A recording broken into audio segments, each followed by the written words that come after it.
ناظرین گرامی السلام علیکم ورحمۃ اللہ وبرکاتہ۔ سیدھی بات کے تازہ ترین پرائم ٹائم میں آپ لوگوں کا استقبال ہے۔ ناظرین گرامی، میں انصار عزیز ندوی اس وقت آپ لوگوں کے سامنے کچھ اہم ترین خبروں پر تبصرے لے کر کے حاضر ہوا ہوں۔ ناظرین گرامی، سب سے پہلی خبر وہی امریکہ کی دوسری ممالک میں مداخلت، وہاں کے لوگوں کو پریشان کرنا، حکمرانوں کو پریشان کرنا، اپنی کٹ پتلی والے حکمرانوں کو لا کر کے ملک کے قدرتی جتنی بھی چیزیں اس کو لوٹنے کا سلسلہ ایسا لگتا ہے کہ جاری ہے۔ جی ہاں ناظرین گرامی، ٹرمپ انتظامیہ نے ایسا ہی کیا ہے۔ حال ہی میں جنوبی امریکی ملک پر مزید ٹیرف عائد کرنے کی تجویز دی ہے اور مبینہ 2 ڈرگ اسمگلنگ والی تنظیموں کو غیر ملکی دہشت گرد تنظیم اعلان کیا ہے، جس کی لولا مخالفت کرتے ہیں۔ برازیل کے صدر لوئس اناسیولو ڈی سلوا نے آئندہ صدارتی انتخابات میں مداخلت کے حوالے سے اپنے امریکی ہم منصب ڈونلڈ ٹرمپ کو وارننگ دی ہے۔ انہوں نے دو ٹوک کہا کہ برازیل میں اکتوبر میں ہونے والے انتخابات میں ٹرمپ دخل نہ دے۔ برازیلین صدر نے وارننگ اس وقت دی جب ٹرمپ نے ان کی سیاسی مخالفین کے خلاف عدالتی کارروائی کے بارے میں برازیل کی دوبارہ تنقید کی ہے۔ یہ بیان دونوں ممالک کے درمیان بڑھتی کشیدگی کو نمایاں کرتا ہے۔ ٹرمپ انتظامیہ نے حال ہی میں جنوبی امریکی ملک پر مزید ٹیرف عائد کرنے کی تجویز دی ہے اور مبینہ 2 ڈرگ اسمگلنگ والی تنظیموں کو غیر ملکی دہشت گرد تنظیم ثابت کرتے ہوئے برازیل کے حکمرانوں پر دباؤ بنانے کی کوشش کر رہے ہیں، جس کے چلتے برازیلی عوام بھی اور وہاں کے صدر بھی اس وقت پوری طرح سے ناراض ہیں اور کہہ رہے ہیں کہ جبراً کسی بھی چیزوں کو الزامات عائد کر کے کسی بھی چیزوں پر کسی بھی ملک کے اندر مداخلت کرنے کی عادت امریکہ کی پرانی ہے، ہم اسے کبھی برداشت نہیں کریں گے، کہتے ہوئے برازیل کے صدر نے اس وقت ٹرمپ کو 2 ٹوک جواب دیا ہے۔ ادھر ناظرین گرامی، سعودی عرب کے سلسلے میں خبر آ رہی کہ سعودی عرب میں ورک ویزا کے حوالے سے اہم تبدیلی کی گئی ہے۔ ملکی وزارت افرادی قوت و سماجی بہبود کے قوا پلیٹ فارم نے بتایا ہے کہ سعودی عرب نے ورک پرمٹ میں بڑی تبدیلی کرتے ہوئے نئی شروع ہونے والی کمپنیوں کے لیے فوری ملنے والے ورک ویزا کی تعداد سے زیادہ تعداد گھٹا کر 5 کر دی ہے۔ یہ قدم بھرتی کے عمل کو منظم کرنے اور لیبر مارکیٹ کے قوانین کی تعمیل کو یقینی بنانے کے لیے اٹھایا گیا ہے، اس طرح کا دعویٰ کیا جا رہا ہے۔ اس کے علاوہ ناظرین گرامی، قوا نے بتایا کہ جو کمپنیاں 2 سال سے کم عرصے سے چل رہی ہیں وہ زیادہ سے زیادہ 5 فوری ویزا کے لیے اہل ہوں گے، جبکہ 2 سال سے زیادہ پرانی کمپنیوں کے لیے یہ حد 50 ویزا تک ہو سکتی ہے۔ کہا وہ ایک ہی بار میں درخواست دیں یا ایک ہی ہفتے میں کئی بار درخواست دیں۔ اس نے مزید بتایا کہ اسٹیبلشمنٹ پروگرام میں شامل اور ضروری شرائط پوری کرنے والی کمپنیوں کو شروعات میں صرف 2 ہی ویزے ملیں گے۔ سعودی کاری سعودی شہریوں کو روزگار میں ترجیح دینے کی پالیسی کی شرح بڑھانے کی صورت میں انہیں مزید ویزے مل سکیں گے۔ قوا نے بیرون ملک سے غیر سعودی ملازمین کی بھرتی کے حوالے سے 10 طرح کی شرائط بھی تیار کی ہیں۔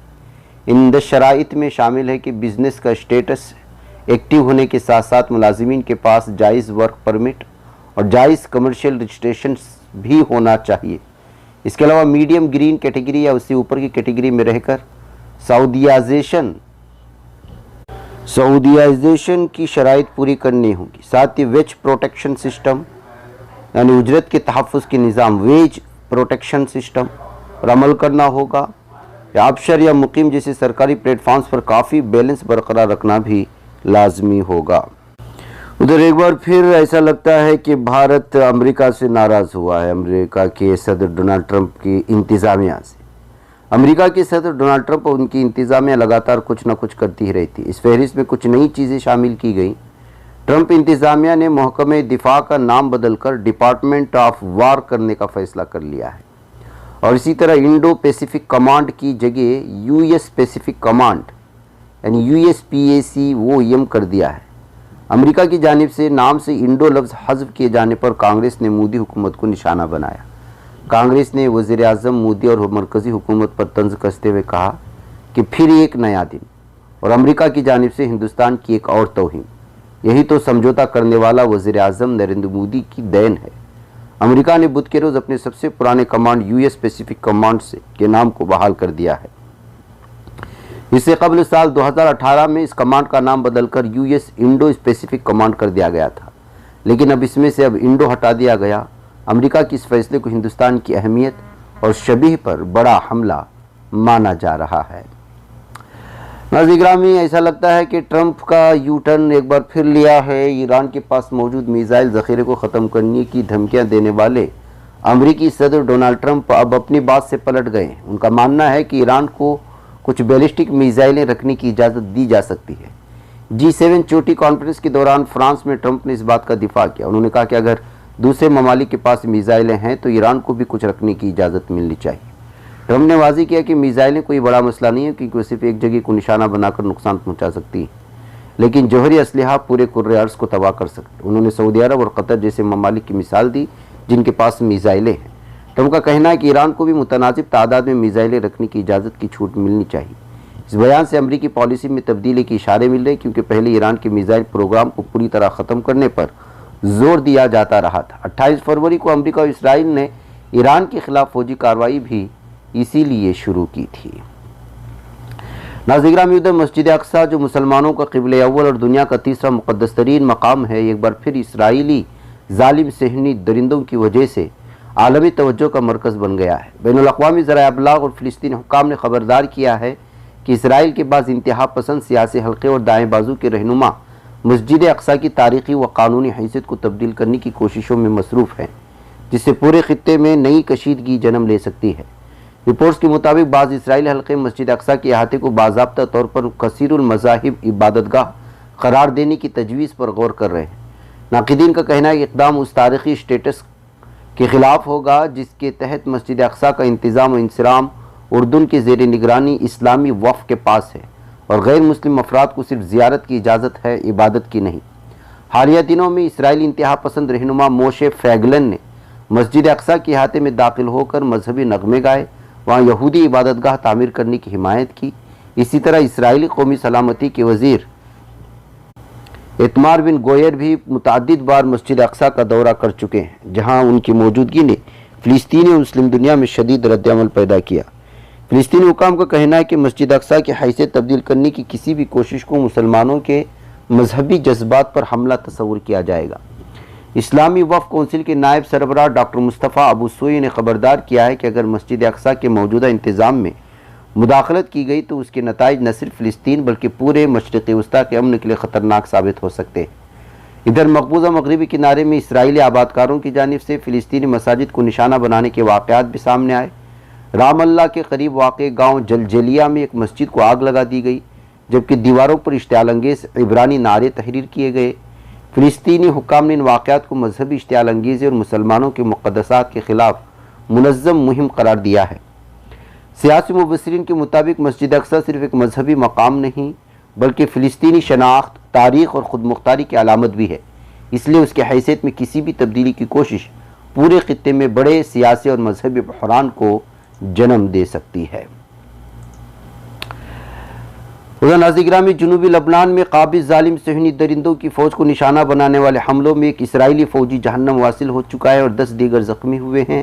12 گھنٹے پہلے آنے والی یہ خبر ہے۔ اسرائیلی ذرائع ابلاغ نے اطلاع دی ہے کہ جنوب لبنان میں ایک عسکری گاڑی ہامر کو نشانہ بنانے والے دھماکے کے نتیجے میں ایک فوجی جہنم واصل ہو چکا ہے اور 10 زخمی ہوئے ہیں۔ اس سے قبل قابض ظالم صہیونی فوجیوں نے اعلان کیا تھا کہ اسی علاقے میں 2 بارودی ڈرونز کے پھٹنے سے اس کے متعدد فوجی زخمی ہوئے۔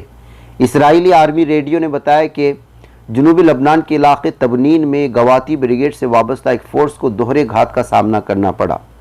ریڈیو کے مطابق پہلا حملہ صبح 6 بجے ہوا جب فورس کے ایک ٹینک کے قریب ایک بارودی ڈرون پھٹا، جس کے نتیجے میں 4 فوجی دھماکے کے ٹکڑوں سے زخمی ہوئے، جنہیں ہیلی کاپٹر کے ذریعے علاج کے لیے ہسپتال منتقل کیا گیا۔ مزید بتایا گیا کہ کچھ منٹ بعد ایک دوسرے بارودی ڈرون نے زخمیوں کو منتقل کرنے کے لیے وہاں پہنچنے والی ریسکیو گاڑی کو نشانہ بنایا، جس کے نتیجے میں ایک اور فوجی زخمی ہوا جسے فضائی راستے سے علاج کے لیے منتقل کیا گیا۔ یہ پیش رفت لبنانی محاذ پر جاری جھڑپوں کے تناظر میں سامنے آئی ہے، جہاں حزب اللہ اور جنوب لبنان میں قابض افواج کے خلاف آپریشنز جاری رکھے ہوئے، جبکہ قابض افواج کو جانی اور مالی نقصان پہنچنے کی اطلاعات موصول ہو رہی ہیں۔ ناظرین گرامی، قابض ظالم صہیونی درندوں کی فوج نے آج جمعرات کی صبح غزہ کی پٹی میں گھروں کو اڑانے اور مختلف علاقوں میں فائرنگ کر کے جنگ بندی کی خلاف ورزیاں جاری رکھا ہوا ہے۔ ایک نامہ نگار نے بتایا ہے کہ غازہ کی پٹی کے جنوب میں خان یونس کے شہر کے مغرب میں واقع المحررات کے علاقے میں قابض ظالم صہیونی درندوں کی فوج کی گولیوں سے ایک خاتون زخمی ہوئی۔ فجر کے وقت غازہ شہر میں آج قابض اسرائیل کی بحریہ کی فائرنگ سے ماہی گیر محمد جلال العبد القرآن شدید زخمی ہوا۔ مقامی ذرائع نے اطلاع دی کہ پٹی کے جنوب میں خان یونس کے مشرقی علاقوں میں قابض ظالم صہیونی درندوں کی بختر بند گاڑیوں کی طرف سے فائرنگ کی گئی اور شہر کے مشرقی حصے میں ایک بڑی عمارت کو تباہ کرنے کا آپریشن کیا گیا۔ پٹی کے وسطی حصے میں قابض ظالم صہیونی درندوں کی جنگی کشتیوں نے الزاویدہ کے ساحل کی جانب فائرنگ کی۔ قابض ظالم صہیونی درندوں کی فوج غازہ کی پٹی میں فضائی اور توپ خانے کے ذریعے بے گھر افراد کے ٹھکانوں کو نشانہ بنا کر اور نام نہاد پیلی لائن الخط الاسفر کے اندر عمارتوں کو گرانے، تباہی مچانے کے ساتھ ساتھ سامان، امداد اور سفر کی نقل و حرکت پر پابندیاں برقرار رکھ کر جنگ بندی کے معاہدے کی خلاف ورزی لگاتار جاری رکھے ہوئے ہے اور دنیا خاموش ہے۔ ناظرین مجھے اجازت ہے۔ السلام علیکم ورحمۃ اللہ وبرکاتہ۔